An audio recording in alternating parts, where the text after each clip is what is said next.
Hello, and welcome to this week's solo episode of the SuperCreativity Podcast.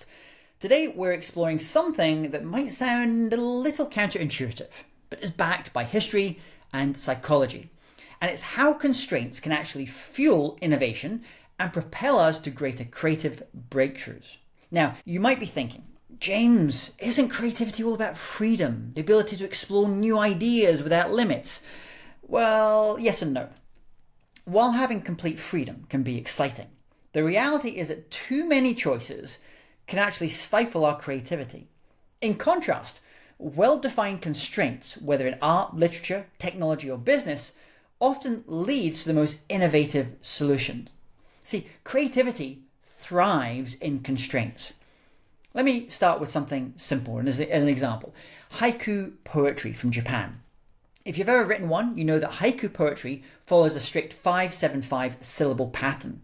You can't just write anything, you're forced to be concise, to be precise, and meaningful within those limits.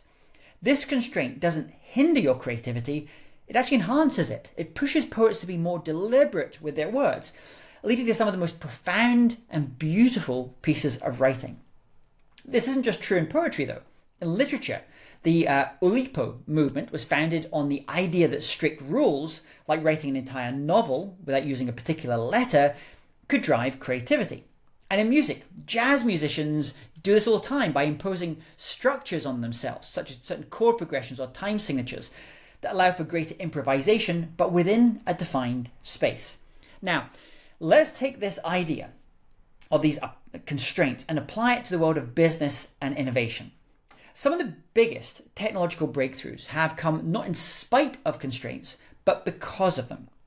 Take DeepSeek AI, China's answer to Western AI models like OpenAI's ChatGPT or Mistral in Europe. Because of the restrictions on the type of chips that they could use and access and the energy that they can consume, they had to think differently. Instead of following the same path as OpenAI or Google's DeepMind, this Chinese company, they optimized their AI models for efficiency, making them more lightweight and less power hungry.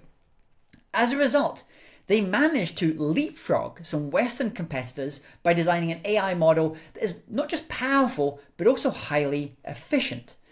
This principle applies across industries.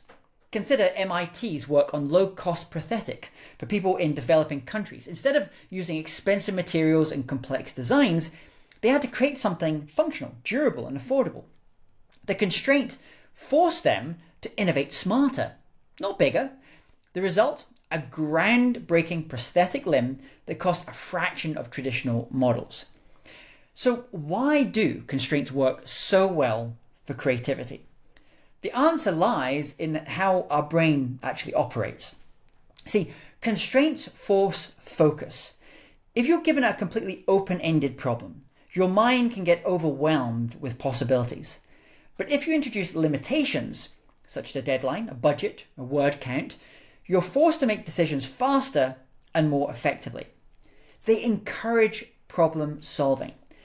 When we're restricted, our brains naturally search for workarounds. It's why people come up with their most creative solutions when they have limited time or resources sometimes.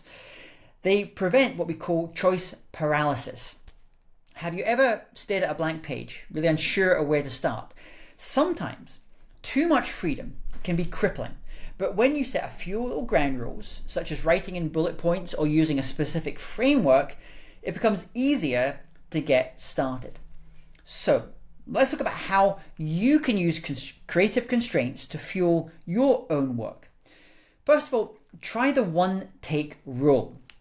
If you're writing, speaking, creating content, challenge yourself to do it in one take. This is what I'm doing just now. No edits, no redos. You'll be amazed at how much clarity and energy this creates. Second, limit your tools. Designers often do their best work when they restrict themselves to a single color palette. Writers sometimes force themselves to use only short sentences. So what's one small constraint you can introduce to challenge yourself? Third, set a hard deadline. Some of the best ideas come at the last minute, not because they're rushed, but because constraints force you to focus. And fourth, reduce your resources. Give yourself fewer tools, fewer options, fewer resources, and watch how your brain adapts. Some final thoughts for you. The next time you feel stuck, don't ask yourself, what can I add? Instead ask, what can I remove? Constraints don't limit us, they liberate us. They push us to do more with less, to think smarter, and to create something truly unique. If this idea resonates with you, I'd love to hear how you've used constraints to boost your own creativity. Drop me a message or leave a comment here below. Until next time, stay creative and embrace the constraints. If you're anything like me, you want healthy, nutritious meals, but you don't always have the time to prep them. As a keynote speaker, I'm always on the go, and it's tough to eat well when you're on the road sometimes. And that is why I love Huel Black Edition. It's a high-protein, complete meal that's ready in just 60 seconds. Packed with 40 grams of protein, 26 essential vitamins and minerals, and absolutely no artificial sweeteners, it keeps me fueled and focused. Also, as a plant-powered speaker, it's really important for me to only use products which are 100% vegan, which this is. I personally love the vanilla flavor. It's smooth, satisfying, and my go-to for a quick, nutritious lunch replacement. If you want to try it for yourself, go to jamestaylor.me/Huel, Huel, to get £10 off your first order. Simple, healthy, and delicious. Huel Black Edition keeps you going. Try it today. You can subscribe to the Super Creativity Podcast on Spotify, Apple Podcasts, or wherever you get your podcast. While you're there, leave us a review. I would really, really appreciate it. I'm James Taylor, and you've been listening to the Super Creativity Podcast.